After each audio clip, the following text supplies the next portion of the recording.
полиция қызметкерлеріне, ұлттық ұланға үлкен алғысымды айтқым келеді. Балдарым табылды, Аллаға шүкір. Дендері сау, 12 мүшесі түгел.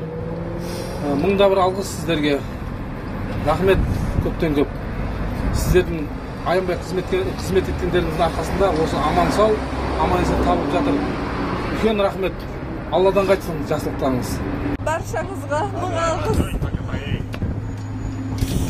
Ұлттық ұланға, полиция қызметкерлеріне, барша осы халық үшін қызметте жүрген баршаңыздың адал қызметтеріңізге сансыз шүкір рахметім, алғысым шексіз. Бүгін таңғы сағат 8-де Абай ауданы бойынша 2 жасөспірім үйіне шығып қайта оралмаған бойынша 102 арқылы арызданған. 2008-2011 жыл бала кеше яғни түстен кейін үйіне шығып оралмаған. Өзінің әке-шешесі туысқандар іздеп табылмаған соң таңғы сағат 8-де полицияға жүгінді.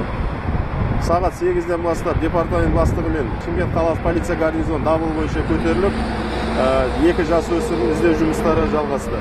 Нәтижесінде бүгін сағат 13:00-де 2 жасөспірім табылды.